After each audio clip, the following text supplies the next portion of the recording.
정부가 여의도 면적의 117배에 달하는 군사시설 보호구역을 해제하기로 했습니다. 총 339제곱킬로미터 규모로 2007년 관련법 제정 이래 최대 규모의 해제 조치입니다. 부동산 업계에서는 성남 서울공항에 인접한 서울 강남 3구와 성남시 일부 지역 등 관련 지역 부동산 시장이 활성화할 것이라는 관측이 나오고 있습니다. 군사시설 보호구역은 군사기지 및 군사시설보호법에 따라 군사기지 및 군사시설을 보호하고 군사작전을 원활히 수행하기 위해 국방부 장관이 지정하는 구역입니다. 이번에 해제되는 보호구역은 구체적으로 군 비행장 주변 287제곱킬로미터, 작전에 미치는 영향이 없는 접경지역 38제곱킬로미터, 민원이 있는 지역 등 14제곱킬로미터입니다. 특히 군 비행장 주변 보호구역엔 서산 비행장 이외에 대통령 전용기가 뜨고 내리는 경기, 성남 비행장 등 7개 군 비행장 주변 땅이 포함됐습니다. 성남 비행장 인근 지역은 서울 강남구, 서초구, 송파구 등 이른바 강남 3구 일대에 걸쳐 있습니다.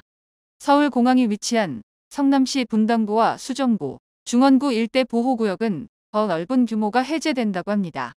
무려 72제곱킬로미터에 달하는데요. 단일 시로서는 서산시에 이어 두 번째로 큰 규모입니다. 해당 지역에서 군 당국의 허가 없이 건물 신축과 증축 등을 자유롭게 할 수 있게 됐습니다.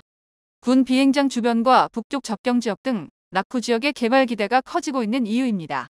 업계에선 규제가 풀리는 지역에 나대지 등 개발할 수 있는 토지 위주로 땅값 오름세가 나타날 수 있을 것으로 보고 있습니다.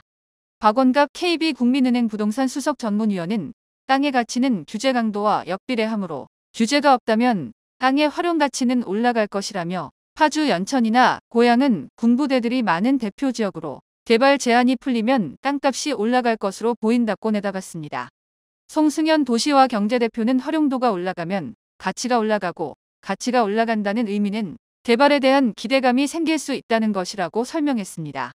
이어 다만 군사시설이라는 게 기존에 있던 산업단지, 주택용지들과는 거리감이 있는데 개발에 있어서는 연계성이 중요하다라며 서울이나 수도권은 기존 C까지들과 업무단지들이 있다 보니 개발에 대한 가능성과 가치가 충분히 있다고 보인다고 덧붙였습니다.